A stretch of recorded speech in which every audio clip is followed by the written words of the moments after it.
بعد از حمد و ثنای خدا و درود بر روح محمد مصطفی صلی الله علیه و سلم، همون جایی که ما مسلمان ها و امت مسلمه در قبال مسائل دینی و در قبال مسائل اجتماعی و فرهنگی خیش مسئولیت داریم، باید مسئولیت خیش را در قبال ایشان ادا بنماییم.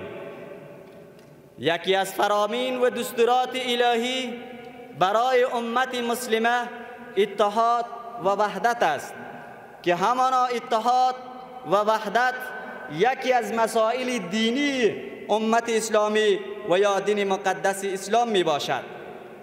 پس الله تبارک و تعالی در سوره آل عمران آیه 102 و 104 چنین می فرماید: یا ایها الذین آمنو، یا ایها الذین آمنو.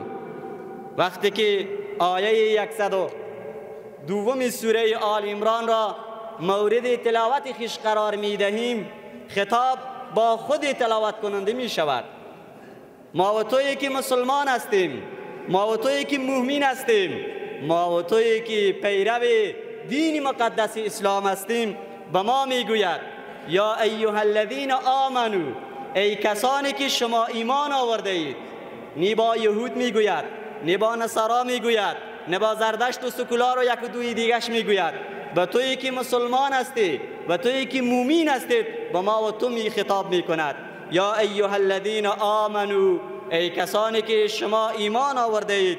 اتقوا الله حق تقاته، بترسید از خدا، پرهیز کنید به خاطر خدا، اطاعت کنید خدا را، فرمان برداری کنید خدا را، زیرا خداوند لایق و شایسته و سزاوار اطاعت کردن است.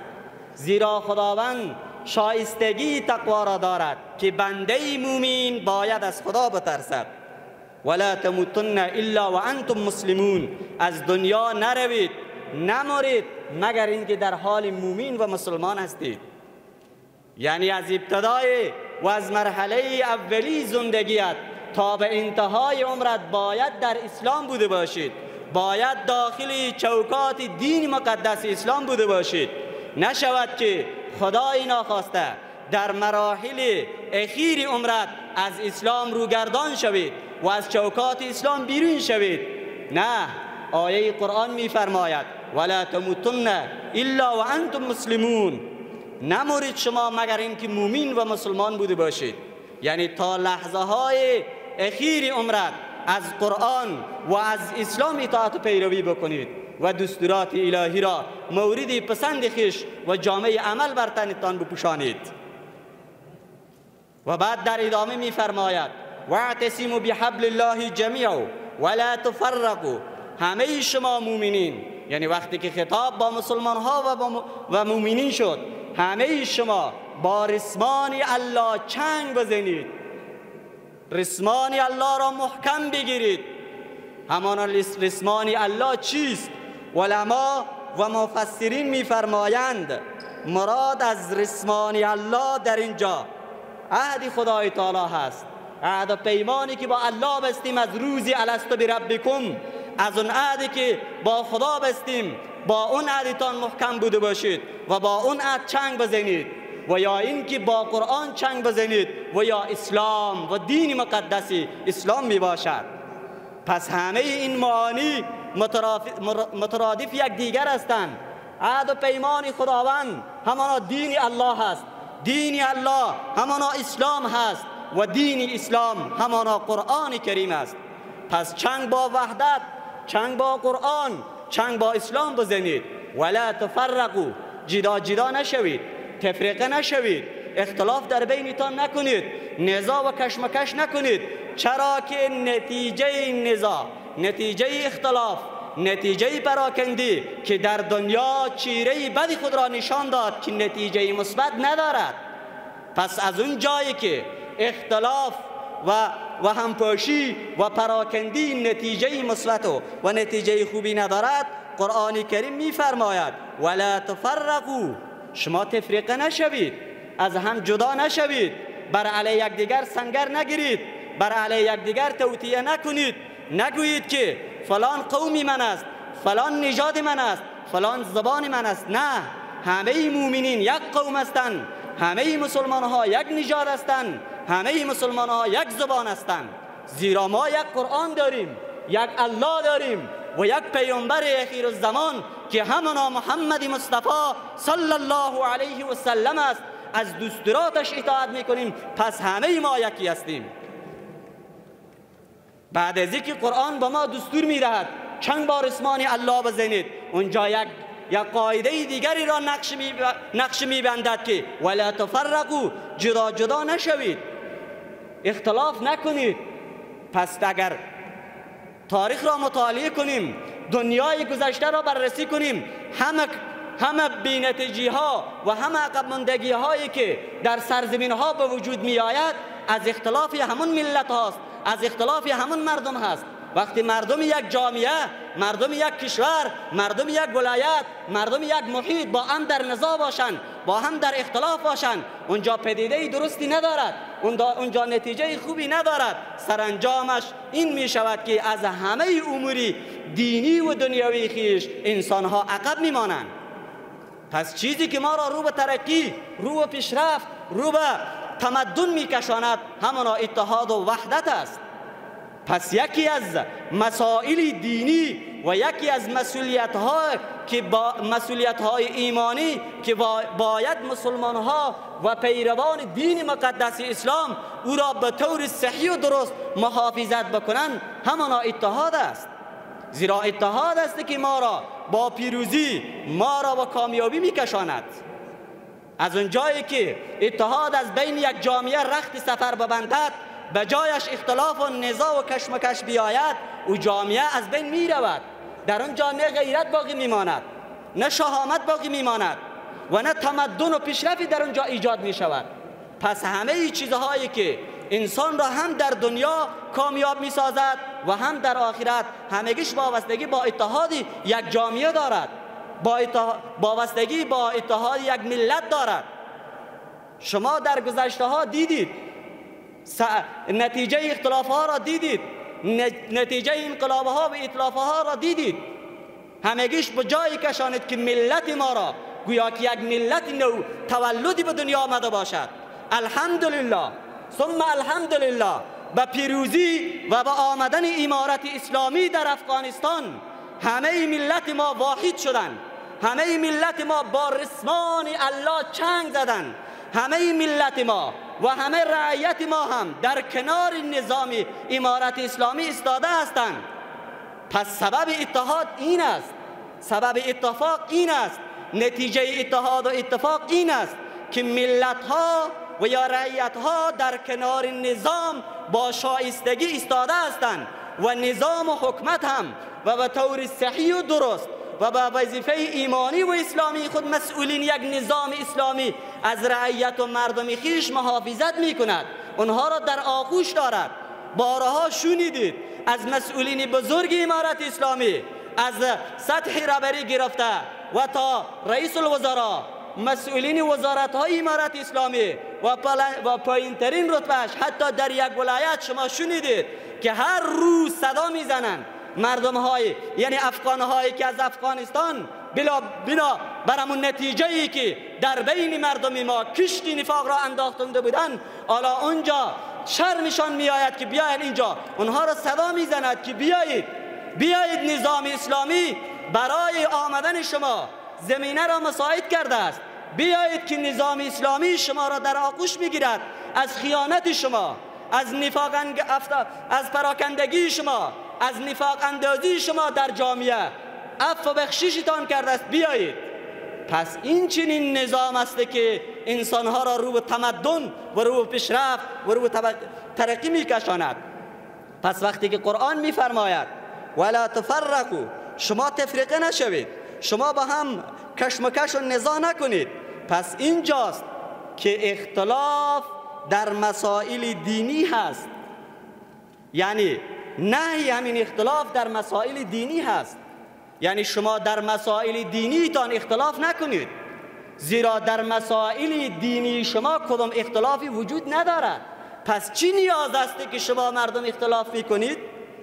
همانا البته اختلافی که از اون نهی شده است، اختلاف در اصول دین و حاکم ساختن هوا و ایمال نفسانی و منابع شخصی هست.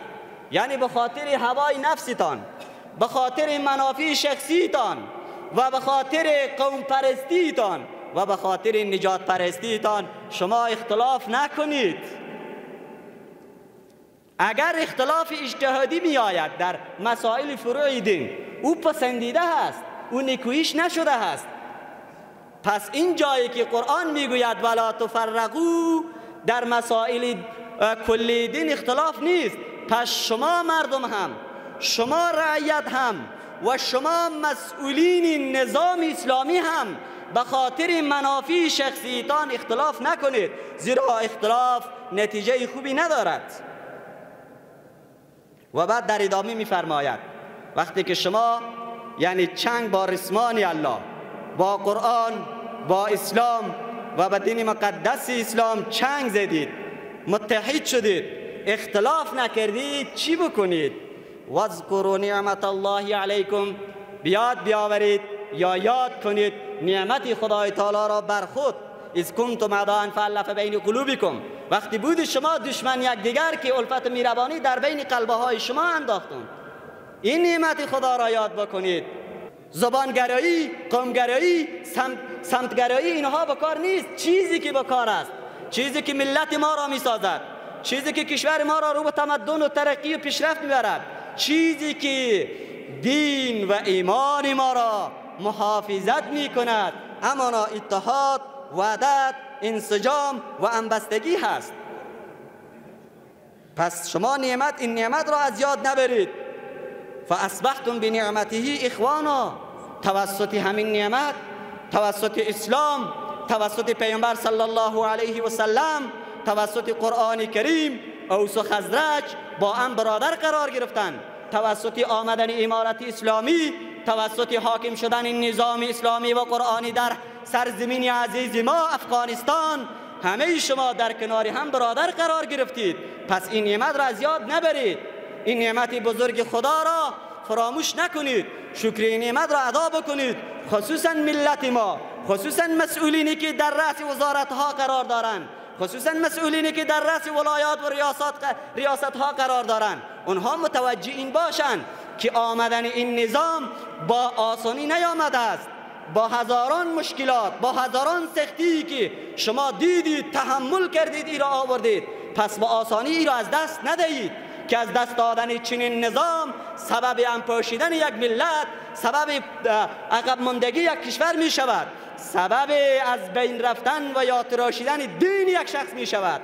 پس اگر می خواهید دین خود را محافظت کنید، اگر می خواهید کشورتان را رو به پیشرفت و ترقی ببرید، اتحاد را محکم بگیرید، آمدن این نظام را آسان نگیرید و ای را خوب محکم با خود بگیرید. پس وقتی که مسلمان ها و مؤمنین و ملت ها در کنار نظام اسلامی ایستادگی نشان بدهند و از نظام اسلامی حمایت بکنند و نظام اسلامی، سران نظام اسلامی و مسئولین نظام اسلامی از رعیت هم حمایت بکند، نگذارد که از هر گوشه و کنار، نگذارد که از مرزها هر ناکس اینها را با اینها صدمه برساند. اونجا اتحاد است، او اتفاق می شود، او هم بستگی می شود.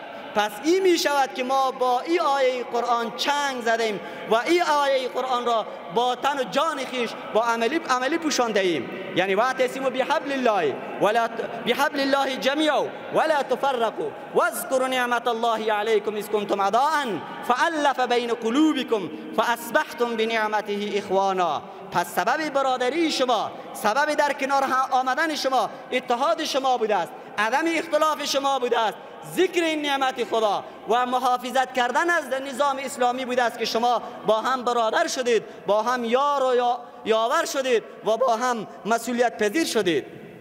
پس وقتی که ما با این آیه قرآن چنگ بزنیم، این آیه قرآن را سرمخش زندگی خیش قرار بدهیم و این آیه قرآن را هر لحظه فکر بکنیم که اتحاد ما را به سوی اتحاد دعوت می کند و ما را از اختلاف منع می کند و ما را به یاد بزرگترین نعمت خدای تعالی همان آمدن نظام اسلامی است با او یاد می آورد، اونجاست که ما پیروز و کامیاب و موفق می شویم. پس وقتی که چنین است، اتحاد از ما چی می خواهد یا اتحاد چیست؟ باید به طور نمونه ما بفهمیم. اتحاد نیرومندترین، قویترین و با پرقدرتترین سلاح یک ملت است. یعنی اتحاد قدرتمندترین یک سلاح کشور است. اتحاد و انسجام بزرگترین نیروی یک حکومت است. وقتی که دلها یکی شود، نیتها یکی شود، اهداف یکی شود، هم نیتهای مسئولین با نیتهای رعیت، هدف رعیت با هدف مسئولین یکی شود، اونجاست که کوهها فرو می‌ریزد. چرا؟ اتحاد نتیجه خوبی دارد. وحدت پلیس میان دلها، وحدت پلیس میان دلها و راهها. یعنی وقتی اتحاد و وحدت شود، پلیس در بین ملتها و کشورها. وحدت یعنی پلیس و راهی است که مردم را با نظام و نظام را با مردم وصل می کند. وحدت پلی است که ما را و یا راهی است که ما را از کجی ها او طرف می کند و به طرف راستی ها می کشاند. پس با یکی از ابیات اقبال لاهوری سخن خود را خاتمه می رسانم و بس. نه افغانیم و نه ترک و تاتاریم، چمنزادیم و از یک شاخساریم.